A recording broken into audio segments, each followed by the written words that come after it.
चलिए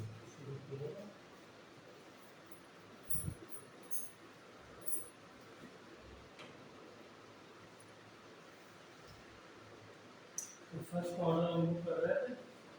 इधर first order का फर्स्ट स्टेप आप लोग खुद से लीजिए दोबारा पहले।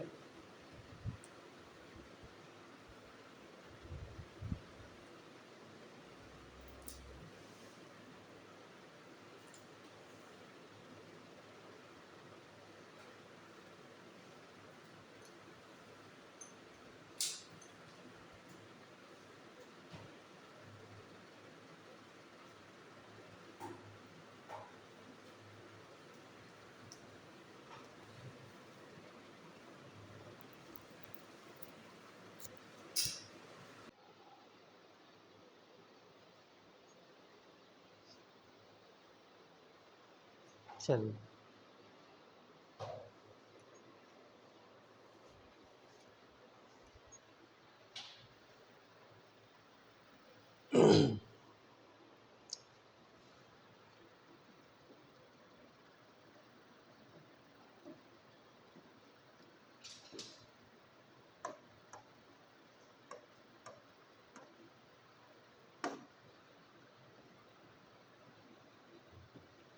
इंटीग्रेटेड रेट लॉ ये हम लोग पढ़ रहे हैं। आज हम पढ़ेंगे फॉर फर्स्ट ऑर्डर रिएक्शन। ठीक है, थोड़ा सा हिंट पिछली क्लास में दिया था मैंने।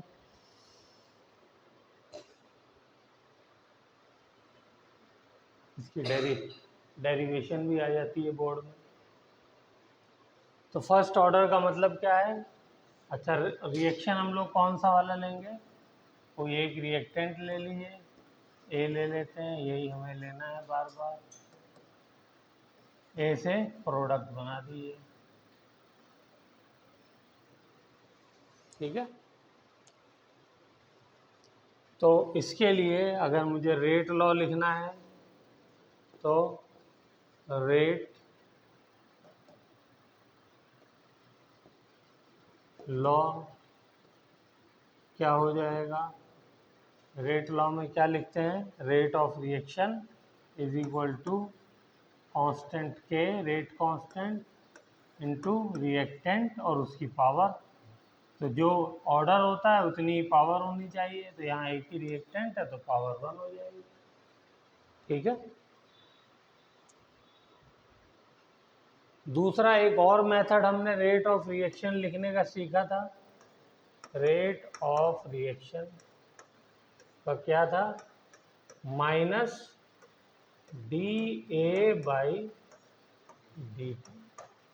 ठीक है ना, और D P by d T भी कर सकते हैं, लेकिन इसकी हमको ज़रूरत नहीं, इसकी रहती है इसलिए वो लिखवाते नहीं। ठीक है, ओके। तो ये दोनों चीज़ सेम है,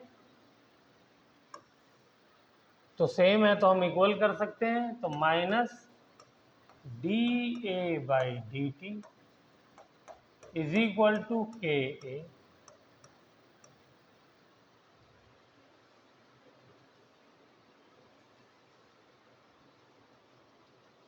नेक्स्ट पेज पे चलते हैं। तो डी ए को इधर रहने देता हूं मैं, ये ब्रैकेट लगाना छोड़ देता हूं, माइनस के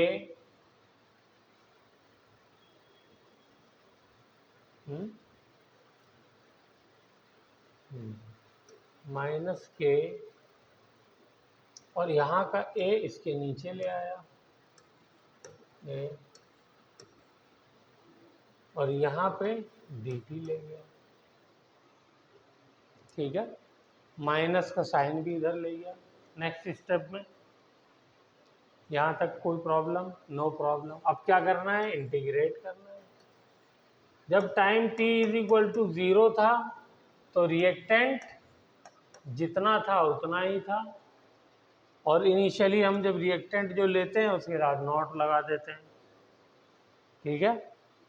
और जब time t is equal to t हो गया तो रिएक्टेंट जो मेरा बचा वो मान लीजिए a बचा, तो ये इसकी लिमिट हो गई। यहाँ पे चाहे तो लिखना लिख लीजिए, कैसे लिखेंगे,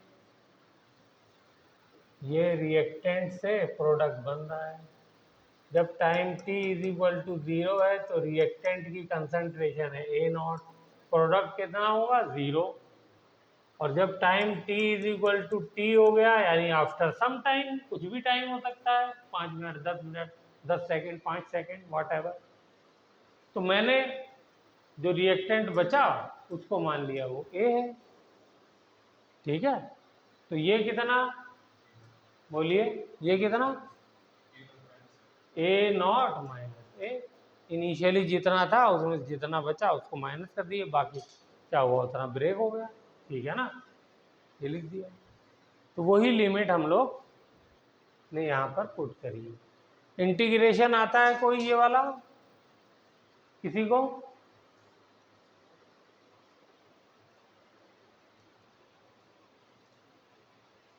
ये फॉर्मूला याद है किसी को? देखिए ये फॉर्मूला है 1/x इंटू डी एक्स का इंटीग्रेशन।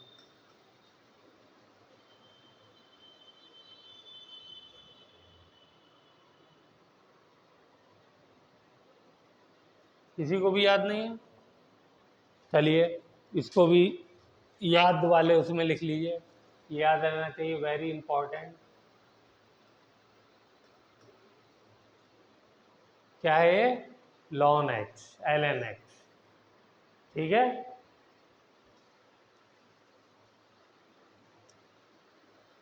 ln x और log x, इन दोनों में क्या डिफरेंस होता है, बोलिए?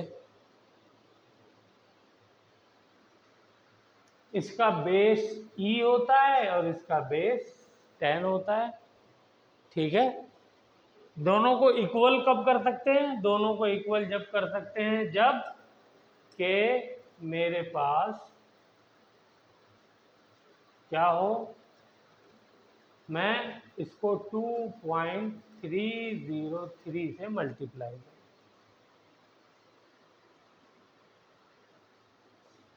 चलिए अब इस फॉर्मूले को यूज करके एक स्टेप आगे बढ़ करके दिखाइए, देखें।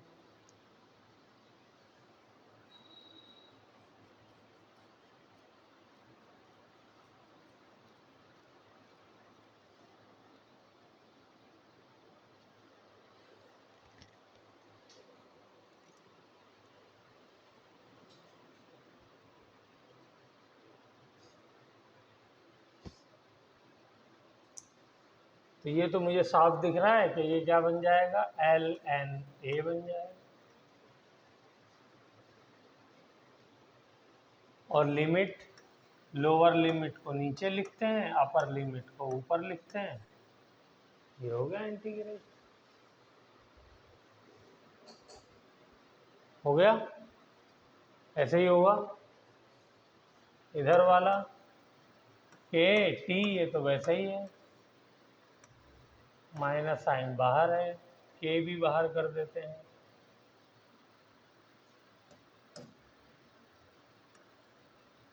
ये 0 से टी हो गया, क्योंकि इंटीग्रेशन में कांस्टेंट बाहर आ जाता है। ठीक है, हाँ। तो अब क्या करते हैं, इंटीग्रेशन में लिमिट को पहले अपर लिमिट लिखेंगे, फिर माइनस करके लोअर लिमिट लिखेंगे। तो लिखिए, तो क्या हो जाएगा ये ln, ये ln का मतलब वही बेस ई वाला है, a माइनस ln a0, यही बनेगा। और ये क्या हो जाएगा, माइनस के टी, क्योंकि 0 तो 0 हो जाएगा। कितना लिख लिया, वेरी गुड। जब लॉग में दो लॉग माइनस होते हैं, ln माइनस होते हैं, तो क्या होता है, याद है? ये बताना चाह रही है, नहीं? चलो, ln a minus ln b, इसका क्या फॉर्मूला बनता है, इसका फॉर्मूला बनता है ln a/b। ये फॉर्मूला नोट में होना चाहिए और याद भी रहना चाहिए।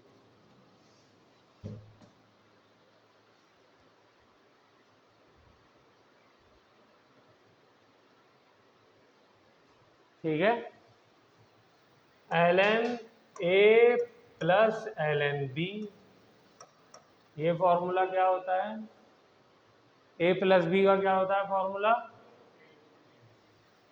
ln a इंटू बी, ये हो जाता है।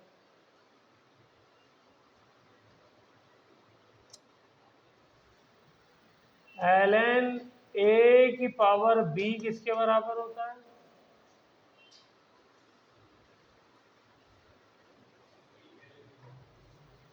पावर मल्टीप्लीकेशन में आ जाती है तो b इंटू ln a हो जाएगा। तो ये कुछ फॉर्मूले हैं लॉग के जो हमारे काम आने वाले हैं और ज़्यादा काम आने वाले हैं, इसलिए इनको आपको याद रखना ही है। इस चैप्टर में भी काम आएंगे और इलेक्ट्रोकेमिस्ट्री का अगला चैप्टर है उसमें भी काम आएंगे, क्योंकि उसमें भी लॉग नस्ट इक्वेशन वगैरह पूरी लॉग में ही रहती है। हो गया? तो अब इसको सॉल्व करते हैं। Let us solve this. तो सेलेक्ट कर लेते हैं, इसको ज़रा छोटा कर दें, तो ज़्यादा ही बड़ा हो गया है।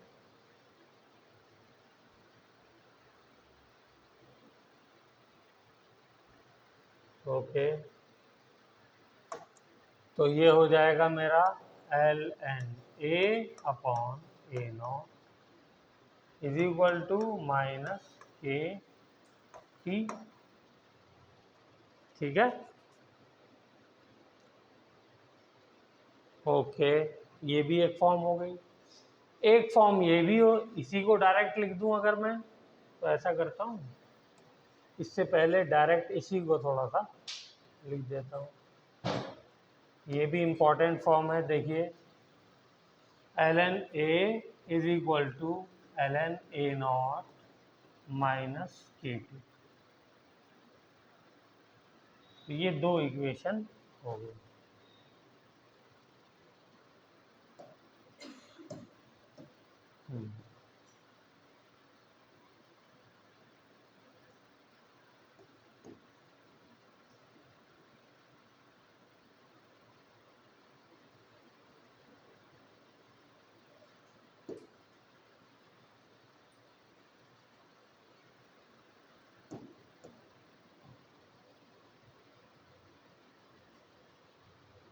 तो ये दोनों इक्वेशन हमें याद होनी चाहिए और ये फॉर्मूले लॉग के याद होने चाहिए विदाउट एनी डाउट। ये हमारा आ गया इंटीग्रेटेड रेट लॉग। तो ये ln की फॉर्म में है, ज़रा लॉग की फॉर्म में इसी को कन्वर्ट कर दिए, इन दोनों को, ये दोनों फॉर्मूलों को लॉग की फॉर्म में कन्वर्ट करिए, तो क्या हो जाएगा? यानी बेस 10।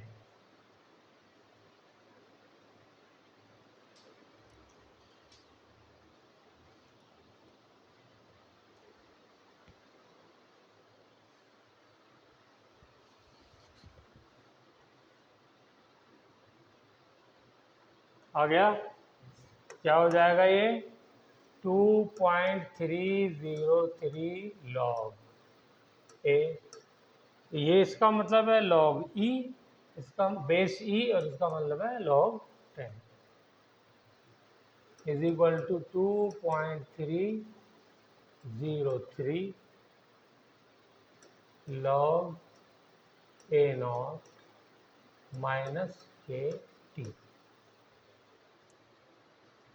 ठीक है, इसको और सिंप्लीफाई करूं तो ये हो जाएगा log a is equal to log a naught minus k t divided by 2.303।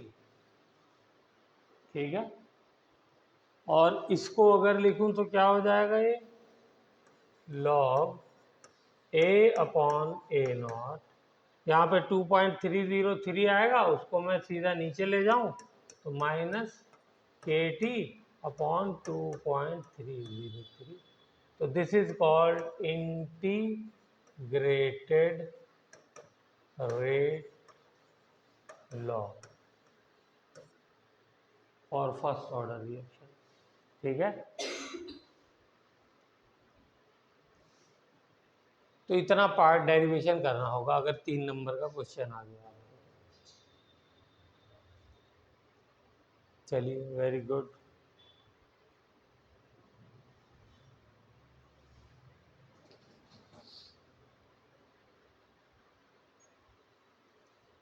हम्म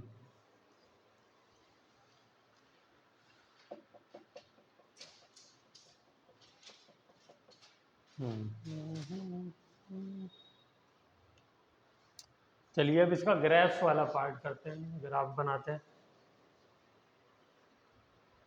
या ऐसा करते हैं, ग्राफ से पहले टाइम कर लेते हैं।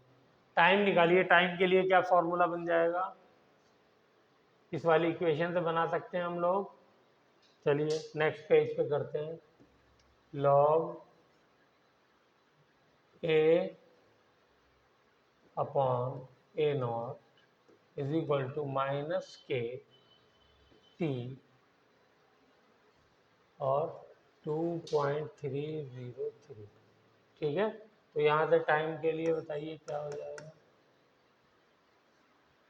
2.3 हाँ मल्टीप्लाई इधर होगा 03 डिवाइडेड बाय के लॉग ए अपॉन एन और माइनस साइन यहाँ लगा दी। मैंने सही लिखा है, कहीं गलती तो नहीं करी? के नीचे आ जाएगा, 2.303 ऊपर चला जाएगा, माइनस साइन हो जाएगा। टाइम का याद है।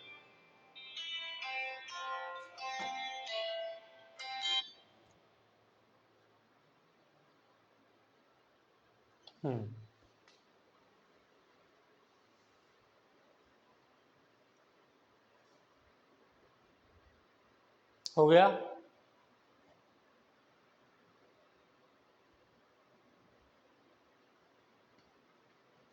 तो जब टाइम का निकाल लिया हमने फॉर्मूला, तो ऐसा करते हैं हाफ लाइफ भी निकाल देते हैं। हाफ लाइफ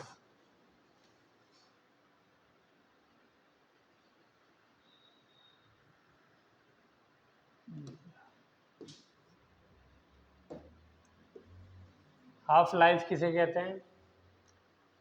हाफ लाइफ कहते हैं जब कंसंट्रेशन जो है वो हाफ हो जाए, यानी रिएक्टेंट आधा बचे। तो ए की वैल्यू कितनी हो जाएगी हाफ लाइफ में? ए नॉट बाई 2। ये वैल्यू पुट करिए तो टाइम कितना आ जाएगा? हाफ लाइफ को कैसे रिप्रेजेंट करते हैं? टी 1/2 से। तो t half will be equal to, जरा निकालिए, आ गया? क्या आया?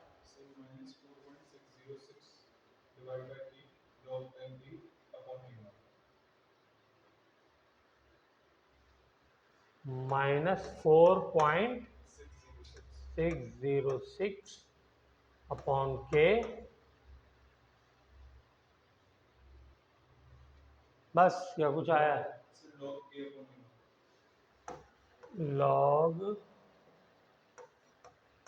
ए upon a not. Very good. आपका ये है, क्या बात है, छा गए। कहाँ किया? एक बार करके दिखा दो कैसे आएगा, जरा करके दिखा दो। तुम लोग तो यार आइंस्टाइन हो गया उसका मतलब है, बिना किए भी सॉल्यूशन आ जाता है। तुम्हारा क्या है बेटा? तुमने जो है सुन करके लिख दिया। ए की वैल्यू क्या हो जाएगी? ए नॉट बाई 2 हो जाएगी। तो ए की जगह ए नॉट बाई 2 रखो और सॉल्व करो।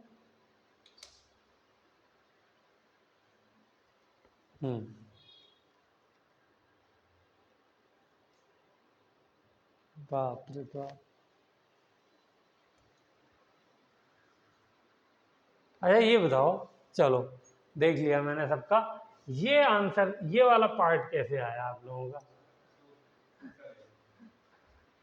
2 से मल्टीप्लाई क्यों किया आप लोगों ने? हाँ ये बताओ बेटा, तुम बताओ सबसे पहले, हाफ लाइफ का मतलब क्या है? 1 मिनट, हाफ लाइफ का मतलब क्या है? बोलो ना। जब रिएक्टेंट आधा बचे, यही मतलब है ना? ठीक है, तो इसका मतलब क्या हुआ? यही चीज मैंने पहले आपको लिख करके बता दी कि इसकी कंसंट्रेशन कितनी हो जाएगी, हाफ हो जाएगी। तो यहां पर इस फॉर्मूले के अंदर आप लोग क्या लिखेंगे? बोलिए। फॉर्मूला 2.303 डिवाइडेड बाय के, और इस ए की जगह पर A0/2 लिखेंगे। आंसर बाद में चेक कर लेंगे, और आप बिना कैलकुलेशन के सब कुछ निपटा रहे थे, ऐसे नहीं होगा ना। चलो, माइनस साइन मैं लगाना भूल गया था, आप लोग भी भूल गए या लगाया है? हाँ लगाया है। चलो अब इसको सॉल्व करो तो क्या आएगा, जल्दी चेक करो। तो ये हो जाएगा -2.303 डिवाइडेड बाय के लॉग A0 से A0 कट गया, तो क्या बचा? 1/2 बचा, लॉग हाफ। ठीक है, लॉग हाफ को मैं क्या लिख सकता हूं? देखो 1/2 है, अगर मैं इसको log 2 लिखूं तो क्या करना पड़ेगा मुझे? पावर -1 करनी पड़ेगी, करना पड़ेगा ना। तो पावर यहां पे कर दीजिए -1।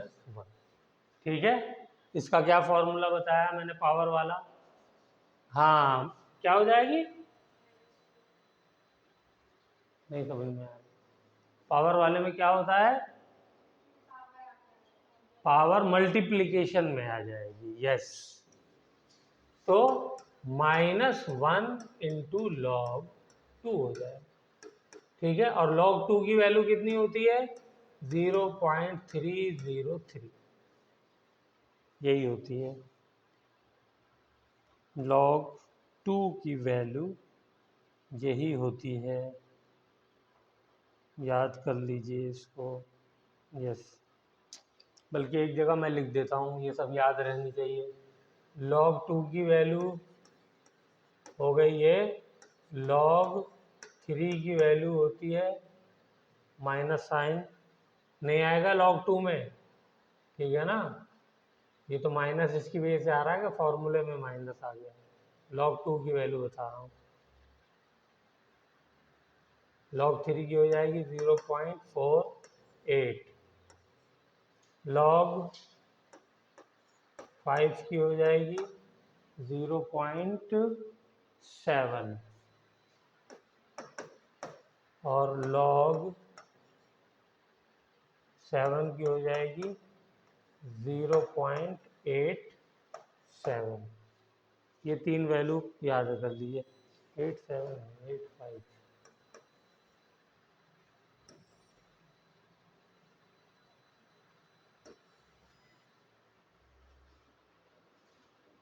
बस इससे हमारा पूरा काम चल जाएगा लॉग का, ये 3-4 वैल्यू याद रहेगी।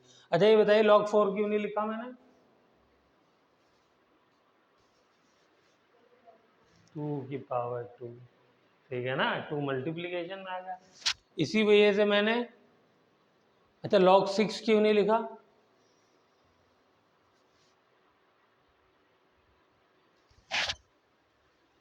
log 6 किसके बराबर हो जाएगा? log 2 इंटू 3, और log 2 इंटू 3 क्या हो जाएगा?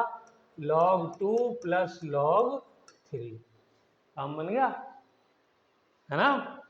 इसी तरीके से और क्या नहीं लिखा है मैंने? log 6 नहीं लिखा, log 8 नहीं लिखा है, log 9 नहीं लिखा है, log 10 नहीं लिखा। सब आ जा रहे हैं, नहीं आ जा रहे हैं?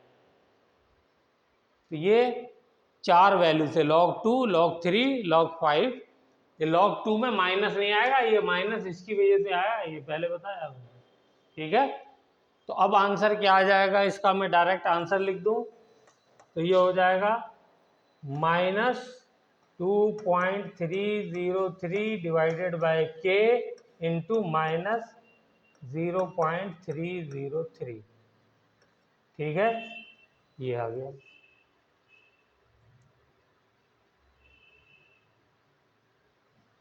हाँ, तो क्या फॉर्मूला बना यहाँ से, टी हाफ का फॉर्मूला बन गया, माइनस से माइनस कैंसिल हो गया, 0.69,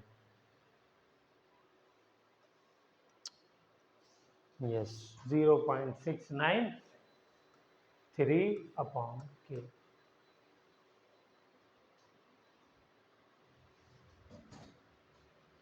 लिख लिया।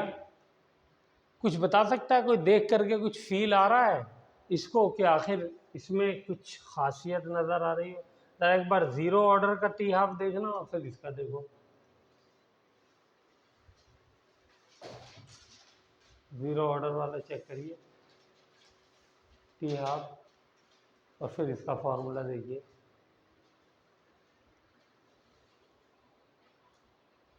लिखा हुआ है।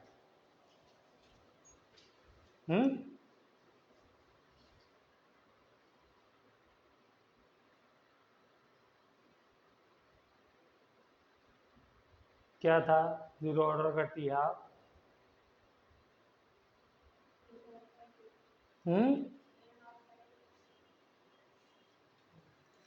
T half is equal to A0/2K। ये किसके लिए था?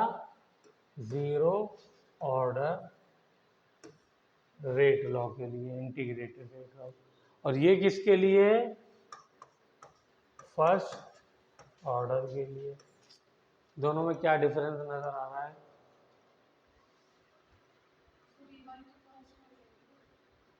ये वाली कांस्टेंट हो जाएगी, मतलब हाँ कुछ कुछ आप सही पकड़ रहे हैं। और बताइए,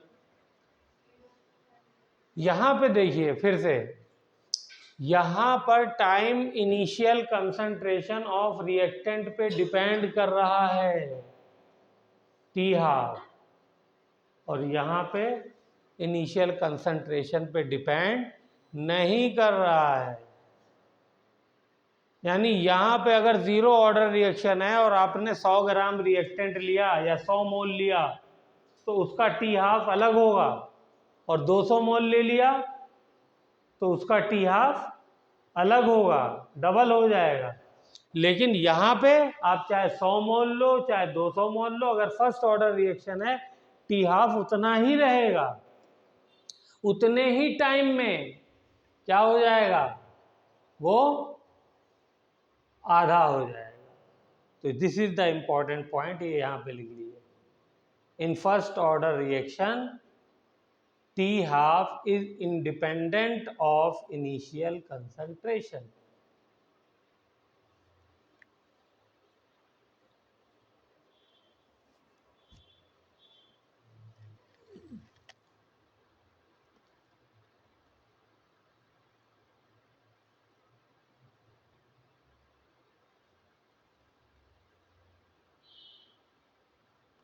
हो गया?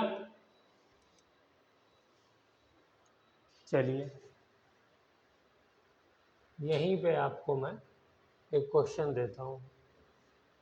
मान लीजिए मैंने 100 मोल्स लिए,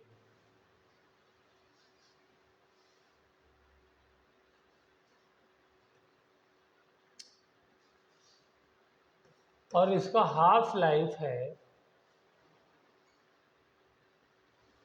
10 मिनट, रिएक्शन है जीरो ऑर्डर, तो बताइए कितनी देर में ये पूरा खत्म हो जाएगा? दूसरी तरफ मैंने 0 मोल्स दूसरे रिएक्टेंट के लिए, उसकी भी हाफ लाइफ 10 मिनट है, वो फर्स्ट ऑर्डर रिएक्शन है, वो कितने टाइम में पूरा खत्म होगा? करिए। दोनों के 100 मोल लिए हैं, दो रिएक्शंस हैं, एक जीरो ऑर्डर है, एक फर्स्ट ऑर्डर है। हाफ लाइफ भी दोनों की बराबर है इत्तेफाक से। ये बताना है दोनों को फिनिश होने में रिएक्टेंट्स को कितना टाइम लगेगा।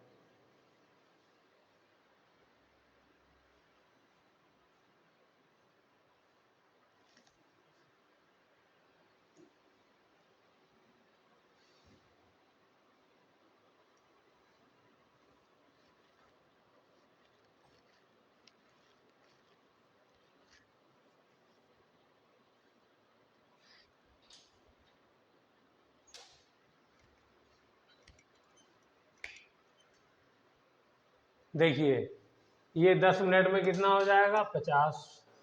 और उसके बाद अगले 10 मिनट में 0।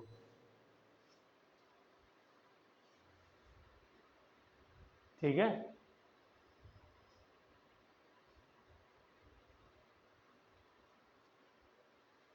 इसका जो इंटीग्रेटेड रेट लॉ आया था, उस फॉर्मूले से भी निकाल करके देखिए क्या आया था। इसका इंटीग्रेटेड रेट लॉ जीरो, ये जीरो ऑर्डर का, बोलिए, ए इज इक्वल टू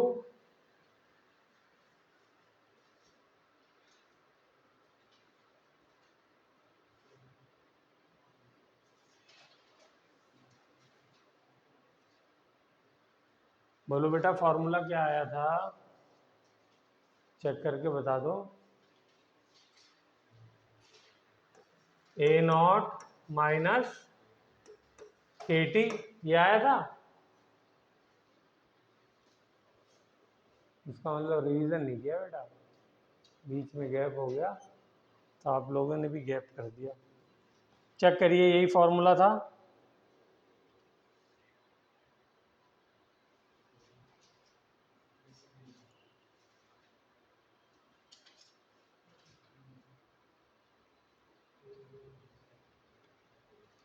यही था, हैं? चेक करिए इसमें तो।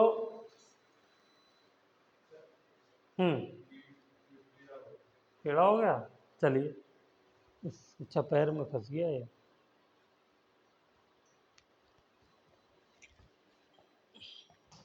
हम्म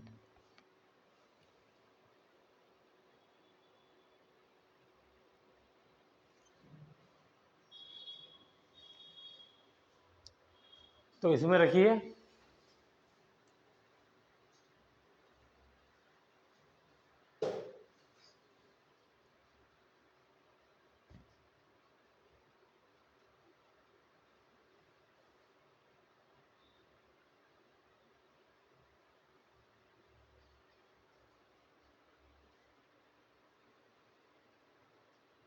यहाँ से पहले के निकालेंगे। ये हमने इस तरह क्वेश्चन किया तो था।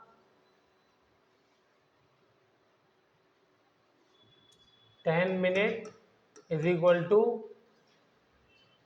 100 अपॉन 2k। तो एक जीरो से एक जीरो गया, दो से ये गया 5, तो k इज इक्वल टू कितना आ गया? 5। यूनिट क्या आएगी इसकी?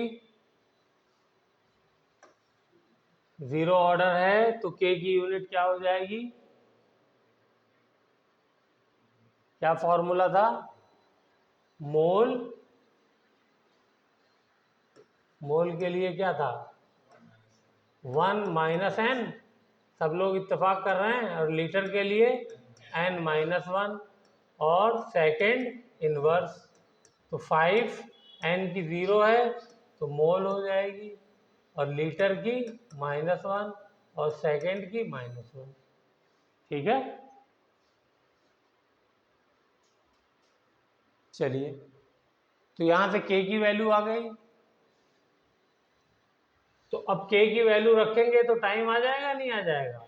ए कितना होना है, रिमेनिंग 0। ए नॉट कितना लिया है, 100, माइनस के की वैल्यू कितनी आई है, 5 इंटू टी।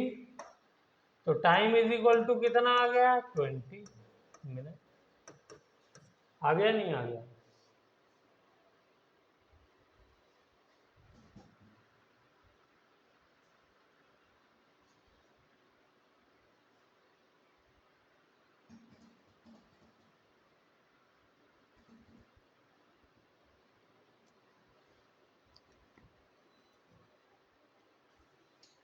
अब आते हैं इसके बारे में, फर्स्ट ऑर्डर के बारे में।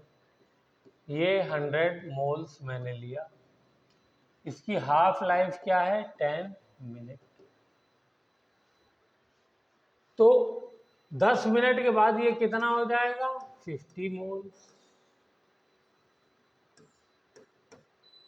अगले 10 मिनट में क्या होगा, हाँ, ये 0 नहीं होगा। क्यों 0 नहीं होगा बताओ, कौन बताएगा? क्या चीज, थोड़ा दोबारा। 0 ऑर्डर में भी हाफ लाइफ कांस्टेंट रहती है।